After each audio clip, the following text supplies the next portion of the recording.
যে ব্যক্তি 1 দিরহাম সুদ খেয়েছে সে যেন 36 বার জেনা করেছে। একবার জেনা করেছে, আপনি জানেন কথার কথা বললাম যে কারো পরিবারের কোন এক মেয়ে বা ছেলে জেনা করে ফেলেছে, নাউজুবিল্লাহ, ধরা পড়েছে এলাকার মধ্যে, মানুষ তাকে কি সম্মানের চোখে দেখে? ভবিষ্যতে সে যত ভালোই হয়ে যাক না কেন, ওর ঘরে বিয়ে দেওয়ার সময় মানুষ 1000 বার চিন্তা করবে, তাই না? তাই না বিষয়টা? মনে করেন একটা মেয়ে জেনা করে ফেলেছে, আল্লাহ না করুক, নাউজুবিল্লাহ, এটা জানাজানি হয়ে গেছে, ওর ঘরে কি বিয়ের প্রস্তাব আসবে পরে? যদি ভালো হয়ে যায় তাও আসা খুব ডিফিকাল্ট।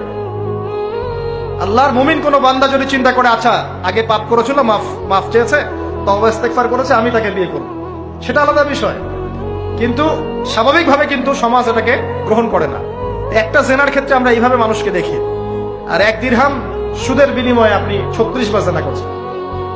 আল্লাহ আমাকে হেফাজত করুন, আল্লাহ আমাদের সবাইকে হেফাজত করুন। দূরে থাকতে হবে, থাকার চেষ্টা করতে হবে। আবু জাহেলের যুগে এরকম সুদ ছিল, এখনকার বিশ্বে রন্ধ্রে রন্ধ্রে। নবীজি তো আগেই বলেছেন মায়ের সাথে জেনা করার মতো পাপ। এই হাদিস তো জানেন আপনারা। সুদের 73টা শাখা আছে পাপের, তার সর্বনিম্ন শাখা হলো নিজের মাকে বিয়ে করা, নাউজুবিল্লাহ।